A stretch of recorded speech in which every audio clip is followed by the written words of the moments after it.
Hey, what's up, guys? It's DAE TV. During the next couple of months, we'll be doing our interviews via social media, either Facebook, Instagram, or Zoom. We also encourage families to continue being safe, washing your hands, eating properly, staying at home, and doing the things that help to defeat this virus until we can come back to a normal way of life.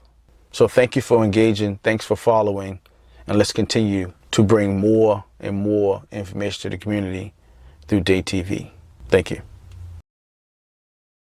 It's Herbie's New Home. This is the first book of the Little Herbie series.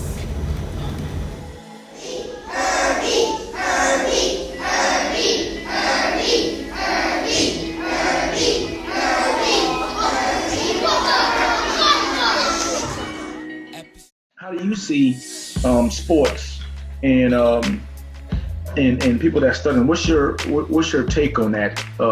Give me some insight on it, because I'm pretty sure you've talked to people and deal with a lot of professional athletes that had the problem.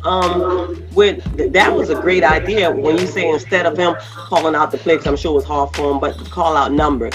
And I see you tossing your basketball. Basketball is huge in my family as well.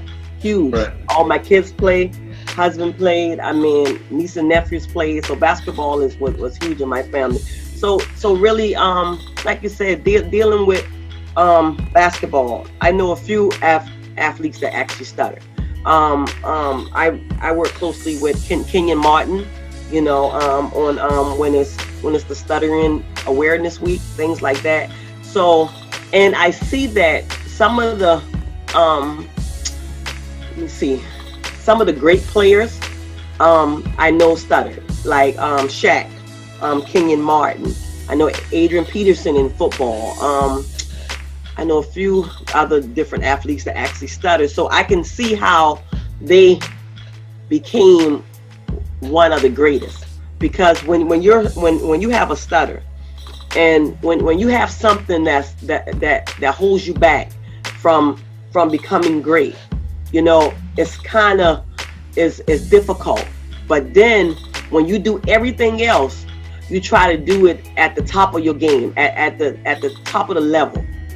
So I can see why some of the athletes, some of the basketball players who play basketball, I can see how they have become some of the top players, because I'm sure that they had in their mind, and growing up stuttering was hard for them. So I'm sure that they had in their mind that whatever they do, that they're going to be the best at it. And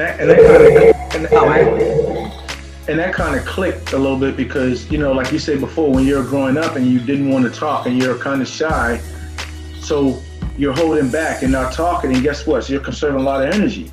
So the whole time you're thinking about things that you could have been doing that you wish you could do better, because you're not engaging as much.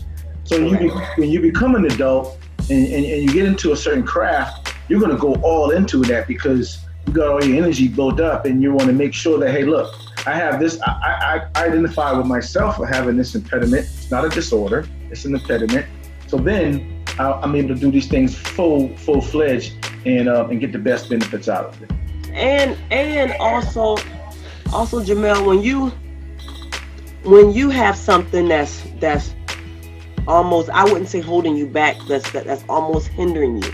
It's like putting yourself in this box, and everything outside of that box is actually is abnormal. So once I was able to step out that box and not being ashamed of who I am, not being ashamed of how I spoke, not being ashamed of having people, look at me funny, thing like that. Once I grasp that, the sky is the limit. I mean, so once someone stutters, grasps that, have in their mind that they're not gonna let nothing else hinder them from becoming great, man, we become unstoppable after that. I'm telling you. And so and we met through your events and things in the community, and we would have been talking about, I don't know, I'm asking you to give the public more information on on the event you had coming up May 16th. I know because of the pandemic and what our country is experiencing right now, maybe a little bit of pushback on that. I don't know the final answer on that, but tell them about, if it's not happening on May 16th, it will happen whenever we get back to business. Tell us about that program, the people that you had come in or have coming, and give us a little insight on that per se.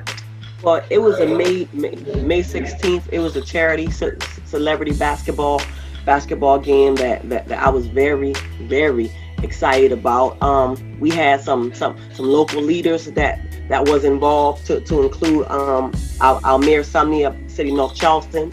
We had Chief Burgess, the chief at the North Charleston Police Department, Chief Ritchie from Mount Pleasant Police Department, some of our council members, as far as we had Jerome Hayward, Christian Rainey, and we had a few celebrities actually is going to, because we had to postpone it, is going to participate. We had Kenyon Martin. We had the school teacher who did the handshakes on the Steve Harvey show from Charlotte, North Carolina. We had I think his name is Michael, I believe, from the Globe Trotters, and we had Allen Iverson coming down, and that was huge. He is very excited about it, very, very, very excited about it. And also we was going to do a special tribute to Kobe Bryant. We had some police departments playing against each other, fire departments,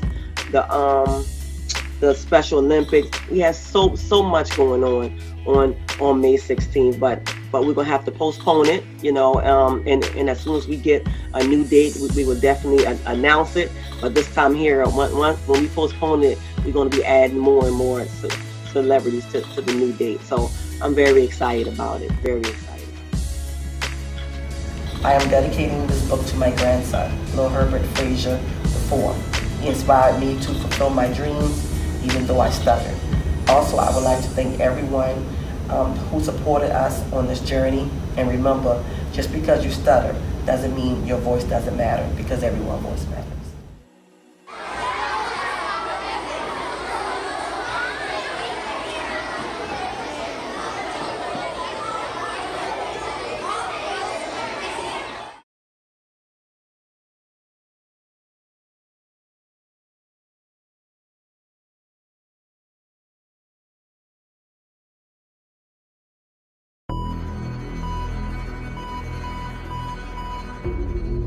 DAE TV, fundamentally mindful.